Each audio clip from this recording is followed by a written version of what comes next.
All right, welcome everybody. My name is Catherine and I'm from Denver Natural Mom, and I'm thrilled to be moderating this panel today. We have some wonderful experts from different areas of health and wellness that are going to help us discuss and kind of understand the mind-body connection during pregnancy. So this is a pretty big topic, and again, I am really excited about our experts who are joining us. I'm going to ask each of them to introduce themselves to us and just tell us how they work with pregnant women in their day-to-day.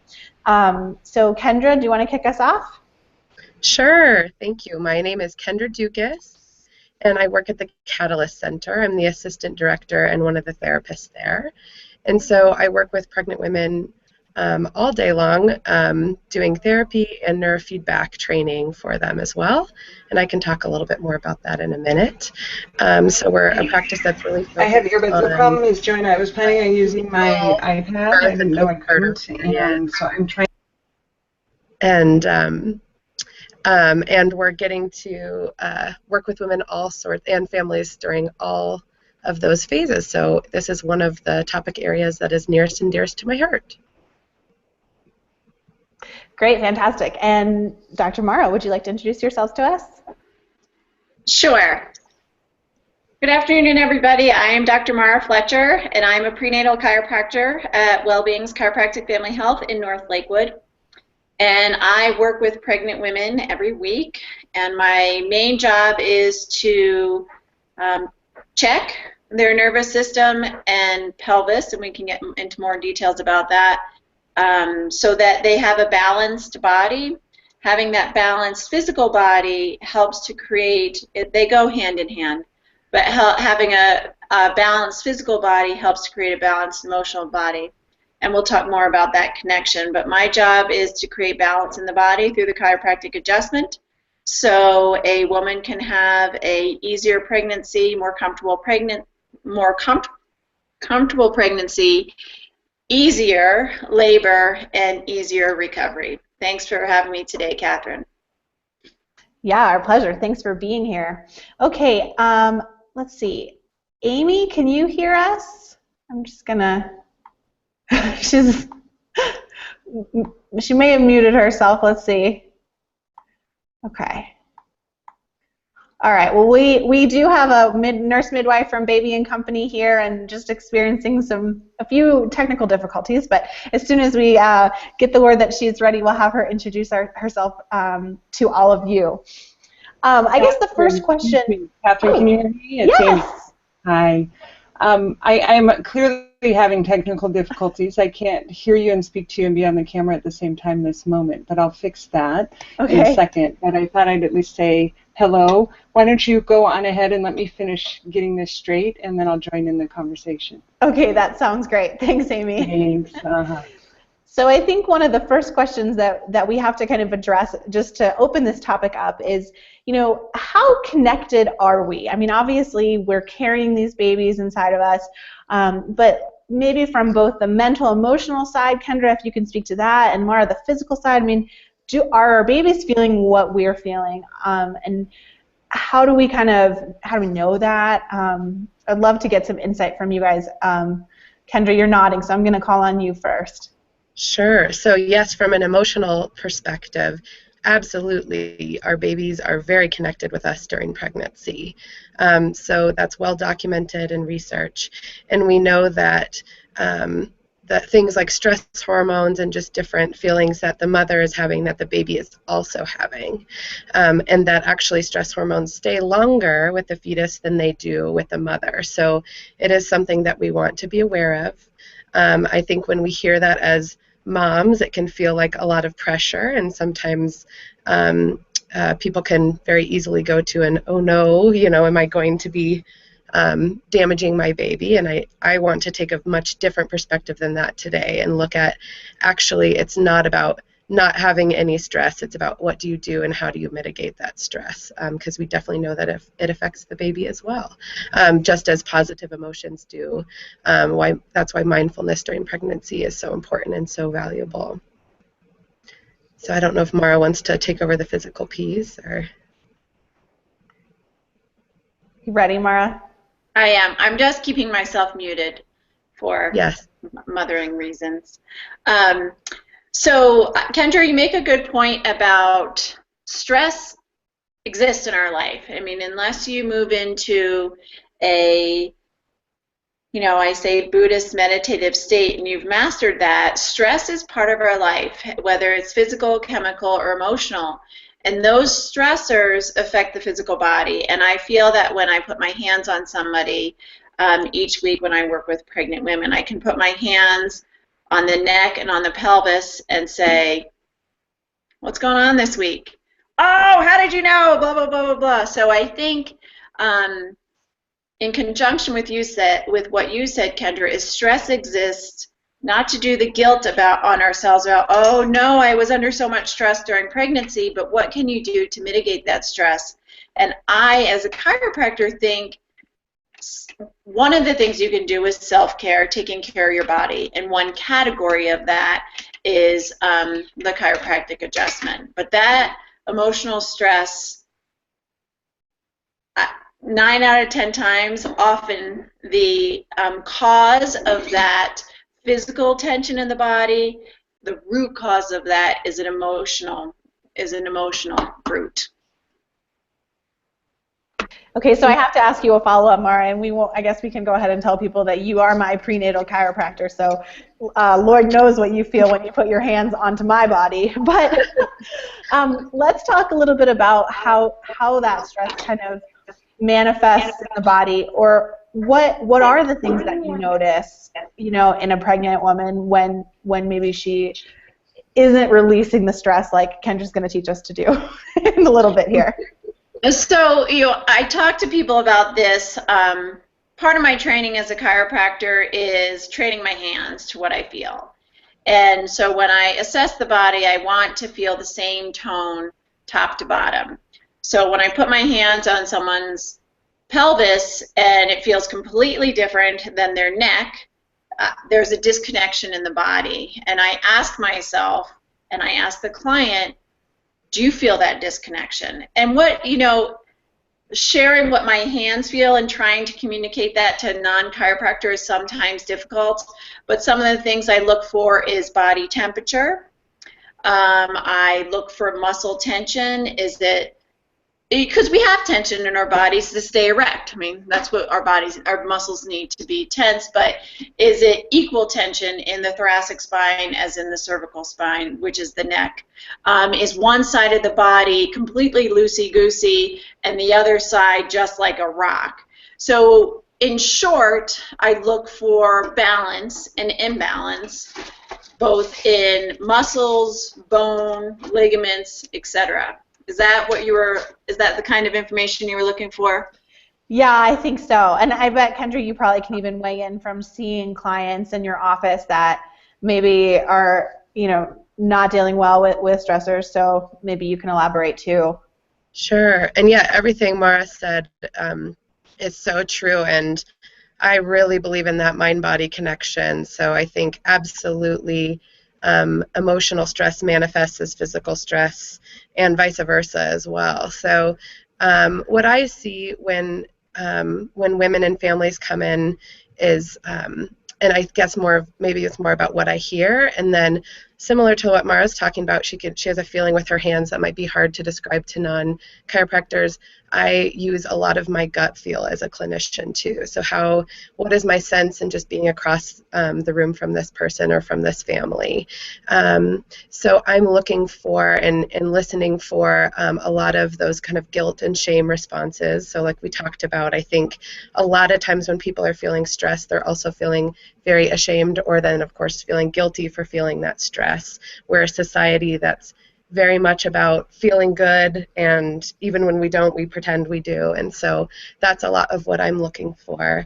And then some of the more obvious, so fast talking, or kind of rapid jumping from topic to topic, fidgeting, things like that could be stress or anxiety that's coming up as well. And again, a lot of that is really normal. It's something that we all go through every day. So I think a lot of my job too is also normalizing the pregnancy experience. So it's teaching people how to be more connected, and also just normalizing that it is tough that your body's doing all these different things, and that emotionally too, it's this brand new thing. So especially when people are pregnant with their first child, you're all of a sudden becoming a parent, right? So when we are about to become a parent, we all of a sudden think about our own parents and our own experiences of being parented and our own childhoods in this very different way than we ever could have before.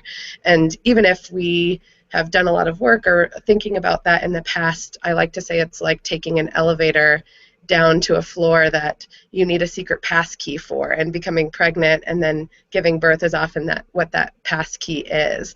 So we get a lot of clients that come to our office because things are just all of a sudden coming up, and they often do during this pregnancy period. So sometimes it's very related to the actual experience of being pregnant. Sometimes it's not. It's just things that come up during this time. So it's a really, really great time to be getting support, to be doing therapy, and to be doing the body work also that Mara's talking about. Yeah, great points. Thanks, Kendra. So, Amy, I know you can hear us now, and we would love to have you chime into this conversation. First, would you just tell us a little bit about you and your work and your experience with working with pregnant moms, and you, like these other ladies, are working with them day in and day out too? Absolutely, and I apologize for my technical difficulties. Can't see you all, but glad to be able to join the conversation.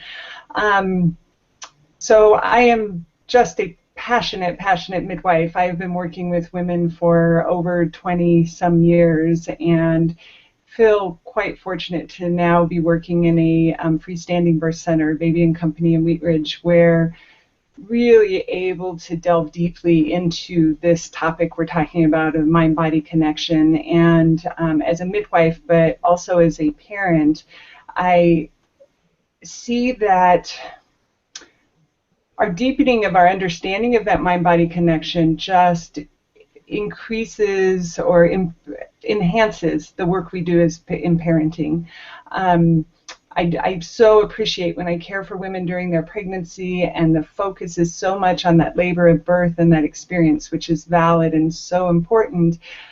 But my lens is that all of that is preparation for parenting and also for life. As Kendra, I hope I got your name right, Kendra was talking about in pregnancy, yes, it was Kendra, I saw you laugh, the piece of things come up, things stir, and that's true if we have unresolved things that we want to look at and work on, but I also find that that's true for all women. There is this shift in awareness of our bodies as a baby is growing inside, right? And so what an opportunity to enhance that and go further with learning mindfulness practices. There's so much research out there that talks about, that we know and understand, and for me, so much of this also is just common sense. Whatever happens with the mama, the baby's experiencing, right? And speaking about stress, there's a whole neurotransmitter and endorphins and a whole thing that happens when we go into fight or flight, when we go into that really intense stress reaction.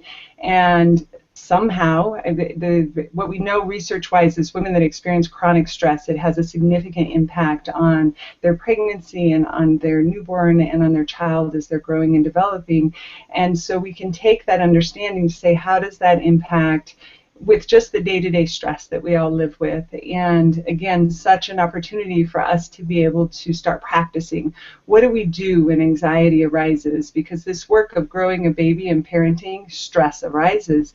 I mean, we wonder about what will this be for our child? What is the journey? And be it the skinned knee or the fever and the vomiting, and is it time to go to the hospital, to something abnormal on an ultrasound? I mean, there are so many places that those anxieties arise. Of course they do. We're parents and we're so connected with our babies. And so I always encourage women to take steps to begin to have awareness of where that stress and anxiety arises. And myself right now, a great example with having these technical difficulties. I'm aware that my heart is racing a bit.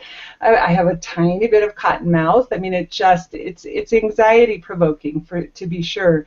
And so no problem, as we've all said, that's life, right? We all have stress, but what do we do with that? And how do we work with it in a positive way as a growing baby is experiencing that with us? There's this woman, Karen Strange, who teaches neonatal resuscitation, which, as you can imagine, is pretty high-stress stuff, right, when you're thinking of helping a baby that might be having difficulty. And she really has a handle on this. How do we work with women to bring this awareness and work with their stress? And she uses an example that I often use with mamas is, you know, you're driving along and on the highway 55 miles an hour and the car in front of you suddenly stops and you slam on your brakes and you just come inches from crashing into that car. And we all have that experience I was just describing. The heart rate's up, so our whole sympathetic nervous system, that fight or flight, is fully engaged. Baby has no idea what's going on except for a rush of all of that. And so for mama to take that as a great opportunity to stop and notice. And there are different ways women can do this. Some, it feels really awkward to talk to the baby. Others just connect mentally of, you know, saying to yourself, all right, baby, mama's heart rate's really fast. I almost hit a car, but I'm okay. You're okay. And even just that process, we know the heart rate starts to slow. Everything starts to come down. And great opportunities to practice again and again and again for the process of labor and birth, to be mindfully aware. I mean, I'm a little tired too. Mama had her baby late last night, so I was up into the early hours of the morning, and watching her as she would come to those places in her labor and the endorphins were going, and so striking to watch her labor just stop. Her contractions would space out. And on the one hand, in a hospital setting where we might be rushing more quickly, may be a problem because of intervention. For me, it was like, how lovely, your body's given you a pause to process what's come up at this point. Let's do that work. And then shifted back into labor. And so just to see demonstrated again and again that mind-body connection and the opportunities to really practice it. That was long-winded, Catherine. Did that give you? That was great. That was great, Amy. I think that, and I can see all of our heads kind of nodding. So I know this is a panel of like-minded ladies here. But you know, you kind of touched on something that I want to ask everybody and open up to them. But you talked a little bit like how do we kind of capture those moments and use them as an opportunity to send some positive messages. Kendra, Mara, are there things that you guys would add to that topic of, you know, what's the response that we have or we choose to have when we are encountering, you know, an anxiety-producing situation or a stressful situation? Yeah, Kendra, if I can. Yeah. Sure. Yes. So yes, and I love the way that Amy that you're talking about that that beautiful mind-body connection piece and watching that mama in labor and. I think the key word here is regulation, and that's a big focus of all of us at the Catalyst Center, whether we're doing therapy, whether we're doing neurofeedback training, whether we're doing EMDR, which is a trauma treatment with folks. We're always looking for how well regulated is the way that we talk about that is this individual. And how can we teach more of that regulation? We know that, again, that regulation is something that is taught, and we're teaching our babies to do that. It's not something that we're just born knowing how to do. And so by slowing yourself down like this example in the car, you know, almost getting in a car accident and saying, hey, baby, you know, my heart's racing, I'm feeling a little stressed, this scary thing just happened, but we're okay. That is teaching regulation, both in the way that you're talking to the baby, but it's also teaching the baby's whole neurosystem to do the same thing that mama's system is doing. So it's really, really lovely. So I think absolutely trying to have some control over the response is huge. We know that sometimes if people are too chronically anxious or depressed, that actually that system of trying to be in charge can get hijacked, and that's where, again, therapy is great at kind of doing a little tune-up there, if you will. But I think breathing is huge. We hear a lot about breathing when we talk about mindfulness, and it really, really is important. absolutely can reset that sympathetic and parasympathetic nervous system. So breathing exercises are something that we teach and work with our clients on a lot. And just something overall that we call resourcing. So it's just getting into a mindful headspace. We do some guided imagery and things like that with our clients. We teach different breathing styles. We teach how to kind of go to your happy place, if you will, but how to kind of bring in some resources that you're wanting to access at that moment. So if you need to think about strength, if you need to think about calm, if you need to think about peace, whatever it is, and bringing that in. We know just being mindful of those things absolutely has an effect on our whole bodies, physical, emotional, mental, the whole picture. So that regulation piece is really, really huge. I think another thing to remember, and another reason that I'm so passionate about this time during pregnancy is, like Amy was saying, whether or not you have stuff in your past, pretty much everybody gets these different stresses during pregnancy. There are a lot of things that come up. And what I love is that sometimes I think as women, we don't know how to focus on ourselves very well and give to ourselves very well. We are always so focused on giving to others. And so pregnancy is this lovely time when we're hyper focused on giving to this little life, in our bodies. But also the only way we can really give to that life is through ourselves. And so it's this really wonderful time for women to start to connect to their own needs and their own bodies a little bit more. And so I love it. Sometimes I can get clients buy-in, if I'm working with a client before she becomes pregnant, we might be working on self-care. And I find that sometimes when it really does stick is during pregnancy, because for that mama, they're thinking, okay, well, it's not just me on board anymore. Somebody else is in the picture too. And I love it. And then what I find is with some good work, I can keep that work going, that self-care work going well after baby's born and out of the postpartum period. So I think sometimes it can be this lovely time for mamas to really connect into their selves as well. So I love that piece. Just like Amy said, I know that was long-winded too. I think we're all very passionate about this and can kind of dive in. But I hope that spoke to your question, Catherine. Yeah, that's fantastic. Thank you. Maura, do you want to chime in?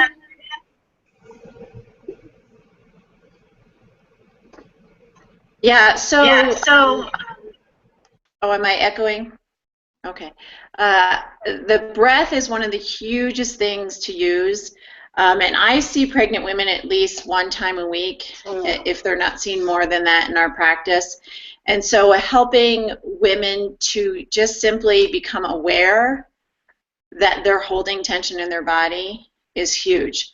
So I can initially point out, do you feel this here in your shoulders? Do you feel what you're holding? And oftentimes they can easily come together with me on the physical level and say, yeah, my shoulders are really tight. And then as our relationship develops through the time I'm seeing them, we can dig a little deeper and say, that physical thing that you're holding may be because you slept funny, maybe. Or it could be that thing that happened yesterday and you're storing that in your body. So although my work people perceive as physical, it has a huge mental emotional component to it. By connecting, I may be the first person to point out you have this tension in your body, but then as I pointed out, they become self-aware of the tension that they hold. And so day to day, as they feel, let's say, tension in the back of their head, they can have the light bulb that says, oh, I may have pushed myself too far. I may have not realized soon enough that anxiety, tension, whatever was building, and so I need to take it down a notch. Another technique I teach people, and Kendra, you may teach this as well, is scanning the body early on throughout the day to recognize before it gets too late where the body is completely tense, to do a scan periodically through the day to say, how are my shoulders feeling? How is my head feeling? Is my chest constricted? Lots of us don't breathe big throughout the day. So just periodically doing a scan to help regulate and identify if there is tension in the body, and do those techniques both Kendra and Amy talked about to help bring the body back into balance. So Maura, I want to follow up with you a little bit, just because I don't want to make assumptions that anybody that's watching understands, chiropractic's role during pregnancy, or how that physical tension throughout a pregnancy can, either impede what our bodies are trying to do or prevent. Or so maybe could you just speak a little bit? I know that's a big topic just in itself, but why do we want to make sure that we're not blocked and tense in our bodies during this time? Sure. So as a chiropractor, my main system of the body that I work with is the nervous system. And both Kendra and Amy have referenced the parasympathetic nervous system and the sympathetic nervous system. So the parasympathetic nervous system is rest and digest. And the sympathetic nervous system is the gas. Okay, so if our body is super tense, then we're engaging the sympathetic system. And the body is, when the sympathetic nervous system is engaged, the body is in fight or flight. And the reproductive system is not a necessary system of survival, if you know what I mean by that. Meaning, the cardiovascular system is a necessary system of survival.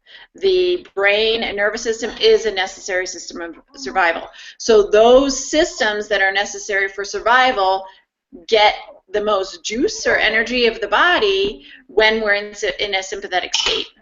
Vice versa, when you're in a parasympathetic state or rest and digest, then your body can do just that, rest and digest. Furthermore, in order for things like a cervix to open, we need to be in a parasympathetic state. So imagine if somebody goes through their entire pregnancy in a sympathetic state, and then labor happens, and we say, okay, body, now go into parasympathetic and cervix open. The body's like, I've been used to being in this fight or flight mode for 9 months, so it's going to take me a little while to get into that rest and digest. So from a chiropractic perspective, my goal is to reduce the tension in the body so that the pregnant woman's body has a familiarity with being in the rest and digest state. Great. I think you did a great job of making that, very kind of relatable, and to see the connection there with, when we're actually trying to bring these babies into the world, what needs to be functioning in our minds and bodies for that to really happen. So, we've and talked just about one additional thing I always also talk to women about is having a conversation with self or therapist or midwife about any fear that might be in the body related to pregnancy, giving birth, being a mom. Because if that fear is not addressed, it's stored in the body, and fear is equivalent to that fight or flight response. And so I just gently encourage women to just check in and see if that fear is present. And if so, with your midwife, with a therapist, kind of work through that, so then when it comes to labor, it's not the first time that your mind or body is feeling, seeing, recognizing that fear. Yeah, that's great. Thank you, Maura. Well, I just want to jump in for our people that are watching us live. We do have a chat window on the right, so if any of this has opened up other questions for you, we would love to get to answer those while our experts are on the line. Guys, I really want to ask this question, and Kendra gave me this idea, but the top 3 things, and maybe there'll be some overlap between the 3 of you, but the top 3 things that you would do, or you would tell your expecting sister, neighbor, friend that they should be doing to stay connected mind and body throughout their pregnancy. So Amy, you've been patient and quiet. Do you want to go first? Sure, I'm here. Great. Oops, and then I dropped my piece. So 3 things I would recommend. I would start with developing a mindfulness practice of some variety. And there are so many resources available for us all now, and it doesn't have to be lengthy, even starting 5-10 minutes a day of some breath work, connecting with the baby, making space for that self-care opportunity. Maura's talking about exploring places where there may be fear blocks, because certainly being in the labor room, I've seen so many women come up to that wall where labor brings them to that fear, and if they haven't looked at it, it can be a really, really intense and sometimes a block to labor progressing. And so through, I think that mindfulness practice will help to possibly edge into where there may be some emotional work to do and embracing the opportunity. That's the great thing about pregnancy, is it's months, and so you have time to do some of that work beforehand. And then a physical practice of some variety, with especially, again, Maura talking about that tension in the body, and if the nervous system is always kind of in this firing place, to develop a practice, whether it's prenatal yoga, work with so many different types of body work, but to address those places of tension. And again, I mean, obviously my midwife's lens is on that labor and birth process, but all of those practices will serve a mama, not just in her role as mama, but that foundation of self-care of herself as a woman, and being able to have wellness in her mind and body, which will just enhance her life all the way around, which will then enhance her children as well. Amy, you mentioned just that there are a lot of resources. Do you have any favorite books or mindful kind of related places to send people? I was going to mention an app that is called Mind the Bump, and meditation is a hard thing for me to access, just the way that I think. So guided meditation is pretty much the only way I can achieve it, and Mind the Bump will actually tells you kind of where you are in your pregnancy and things that might be relevant for and it actually goes through 24 months postpartum. So beautiful. I haven't seen that app. Yeah, so I think I probably need to be telling more new moms about that, because a lot of these practices do not disappear once our babies are here, right? I mean, the needs are still there, especially for new and transitioning to motherhood. So, but I didn't know if you had any other favorite recommendations that we could give to people. I think I'm very simple when it comes to mindfulness practice, and Follow, I think, probably has its deepest roots in Buddhist practice, but essentially it's just a simple following of the breath. And so there are lots of, I think anyone that's familiar with that approach, Pema Chodron, has a wonderful audio about mindfulness meditation. But it's really, when I educate mamas during the prenatal period in some mindfulness, it's as simple as taking your seat, feeling your feet on the floor, your sits bones on your chair, the floor, wherever you're sitting, having an upright spine, and with eyes open, because the intention is to stay present, to not go away, and follow your breath. Maybe we could do a couple minutes right here, right now, of just everyone do that. Feel your seat wherever you are, and your feet, upright spine, and follow your breath as it goes out and in. You can even in the beginning count it. For many of us, we need that focus. And so I will be quiet as each of us take 10 breaths. And just on the out breath is 1, 2, 3.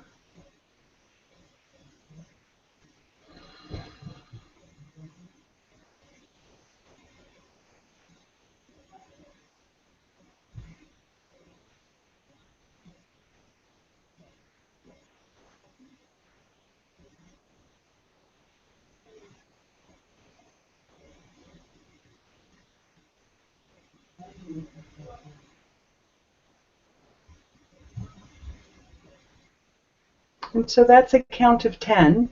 I don't know about all of you. At about 5, I wondered about if my audio was working, and I came back to my breath.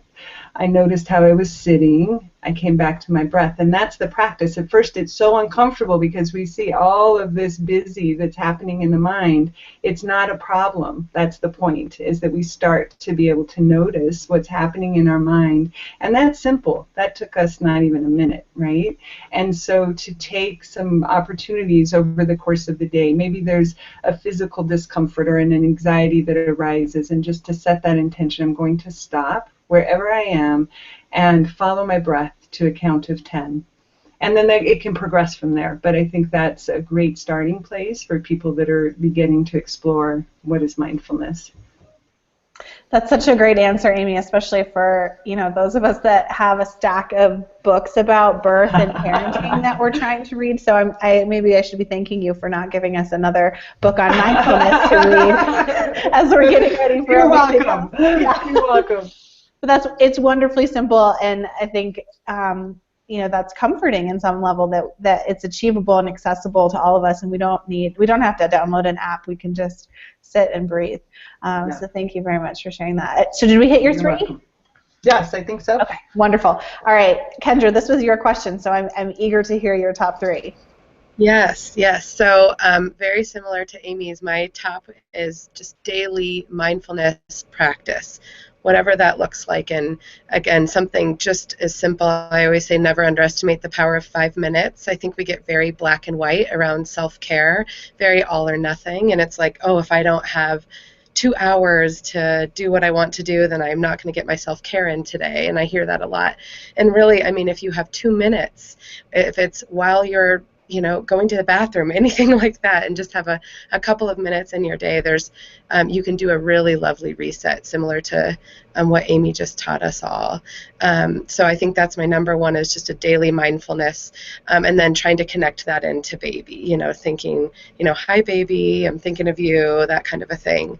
Another time I recommend that small daily is during meals. I think eating can be a really nice time to connect into the pregnancy. So just I'm noticing how my carrot is tasting right now, and I'm wondering what baby thinks of this taste, and what do you think, baby? And so just those little times to be doing that mindfulness work, doing that, setting that intention to the very present moment.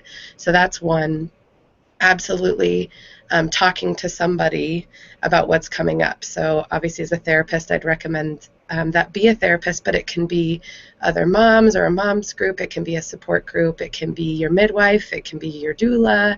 It can be your body worker, whether it's your acupuncturist, your chiropractor, whoever. But talking about all this thing, we've talked about everything that bubbles up commonly during pregnancy, and so working that through is huge. And then absolutely something that we do at the Catalyst Center is called neurofeedback, and it is something I highly, highly recommend to anybody who's pregnant, and I can describe it a little bit now if that's all right. But neurofeedback is it's a non-invasive way to train our brain. Mental health is through recurring and repetitive thought patterns.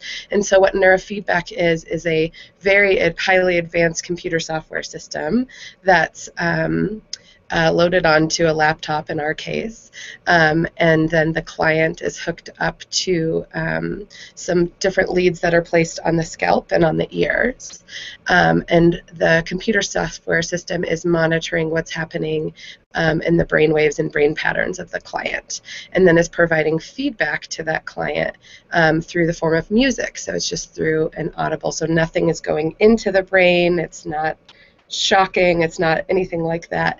It's just measuring and monitoring what's happening in the client's brain system, and then providing feedback in the form of music. So there's music going the whole time, and there's little breaks or scratches in the music, and that is the feedback. So the software is going to notice those different recurring thought patterns, and when it's kind of spiraling, if you will. And provide some feedback so then the client's brain hears, and the whole central nervous system really hears that feedback and is able to notice those recurring patterns. So I say it's kind of like, it's not really, but it's kind of like holding up a mirror to the central nervous system so it can see itself and what it's doing, and it can autocorrect.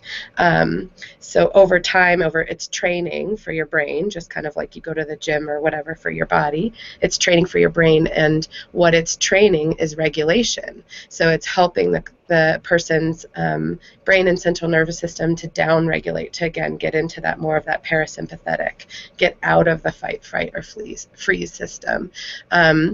The research that they have around it during pregnancy is really, really promising and really exciting. We're waiting. There's a lot of research, but it's still kind of getting in that published phase. So it's something that we know is very safe during pregnancy, is very effective, and we're excited to hear about more what's going to come out there. But it is my maybe number one actually recommendation to pregnant women. I did it during, I didn't know about it for my first 2 pregnancies, but just now had my 3rd baby and did it during my pregnancy and found it incredibly helpful for that reset. We know that people who do neurofeedback have similar central nervous systems to people who do just a ton of meditation. So it's a way to kind of get those benefits for those of us that don't have enough time or energy or whatever it is to dedicate to a ton of meditation. So those would be my 3 recommendations. So Kendra, you've totally piqued my curiosity about neurofeedback. How many sessions do you typically want to have somebody come or complete, or in a pregnancy, like how many times would they get treatment? Sure. So that's a great question. It's different for everybody, of course, but we find that so 20 sessions is considered a dose of neurofeedback, if you will. So once people hit those 20 sessions, that 20 session marker around there, we find that the benefits sustain a lot longer. Most people can kind of move into more of like a maintenance dose, if you will, which for some people is not very often at all, but they'll notice that those benefits continue. So if they're doing weekly neurofeedback for a while, they can space that out and still notice that those benefits continue and they're able to access it very quickly. And that when they come in for what we call a tune-up, it just immediately goes back to where they were at the kind of peak of their training. But people, I've had clients report that they feel better noticeably after 1 session of neurofeedback. 8 to 10 sessions seems pretty magical as well for a pivot point for most people, and then that 20 sessions feels like that more of that completed dose. We know that if people have a lot of trauma, so if they're kind of chronically in that fight, fright, or flight system, if I'm saying that one always gets me, that it takes more of that neurofeedback often, because it's going to be more training to get that nervous system to come and, again, down-regulate. But it's one of those things that that you can do is going to provide benefit. So even if a mama comes in very late in her pregnancy, or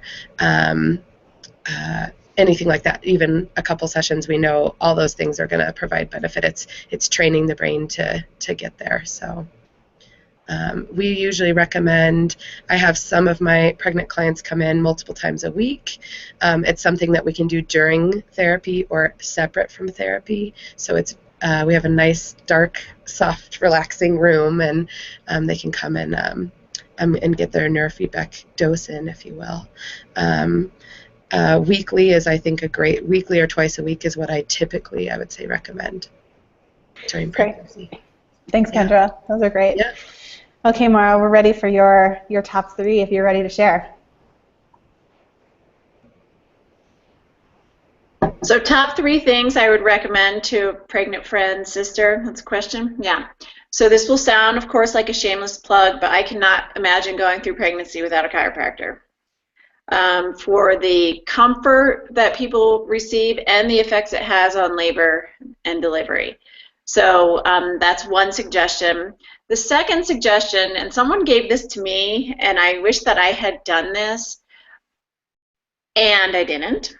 So I would as much as we focus on being pregnant and about the birth, I would also gather some information via community or reading or whatever on parenting.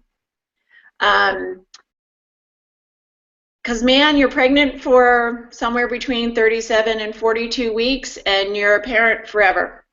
And I think that transition is interesting.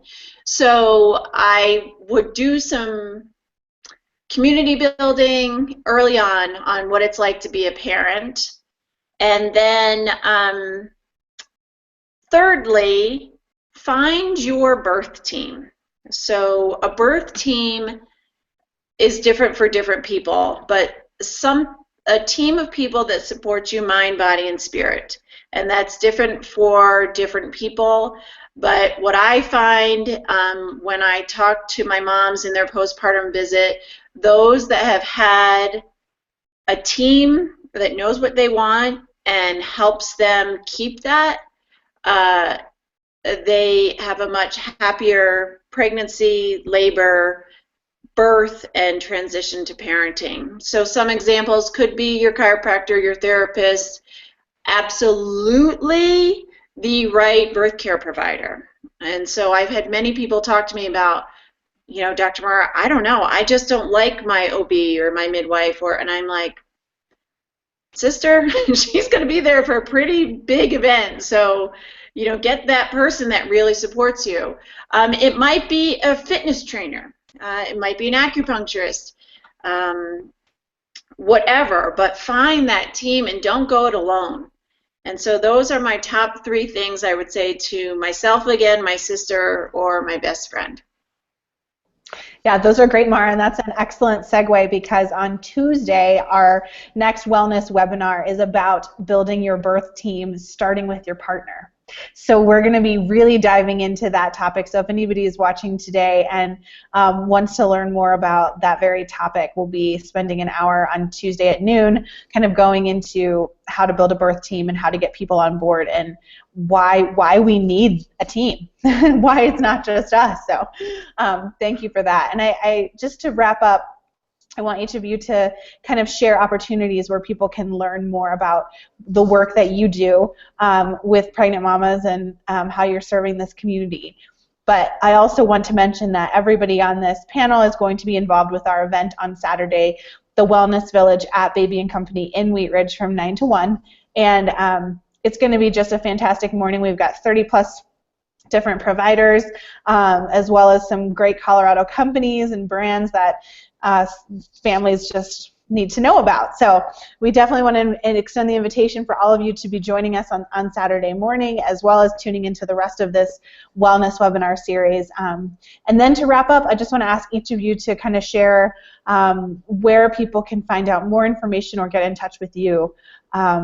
So let's just run down the line. Amy, we know you're with Baby & Company, but do you want to share anything about how people can pursue more information?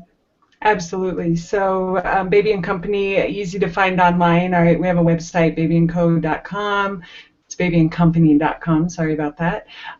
We do tours for women that are pregnant and are wanting to explore the birth center as an option, but we also are happy to do tours for anyone, women, men, people that are interested in what I myself, as a longtime midwife, am calling the birth center movement. There's a movement afoot across our country such that more and more women have access to a different model of care. Talking about that piece, I think it was Maura was just saying that part of women that are possibly in a situation with their provider that doesn't feel like a right match. I am so passionate about supporting women to find a place that fits their values and beliefs, and I'm so excited to be part of this movement of more and more birth center options for women, not just in Colorado, but across the country. So anyhow, we have tours you can call to schedule during the week. We do some morning ones, evening ones. We're also on June 11th going to be having an open tour conversation about birth centers. That'll be at 10 a.m. on June 11th at the Birth center. No need to RSVP. You're welcome to just show up. And just happy to answer any questions people have about what we're doing there in Wheat Ridge at 38th and Wadsworth. Hope y'all can come for well, for me it's a birthday celebration. The birth center's been open for a year, so just would be great to see people there. Thanks, Catherine. Thank you, Amy. Okay, Kendra, tell us how we can find you. Sorry about that. I forgot I was on mute there for a minute. So again, I'm with the Catalyst Center, and we're a group psychotherapy practice. You can find us online at www.catalystcenterllc.com. Also, we have a really active Facebook page which links with a blog, and we love when people like us on Facebook. We try to post really interesting articles, sometimes things that we write in-house, but we love to link to other good things that are going on in this wonderful birth community we have going here in the Denver and Boulder metro area.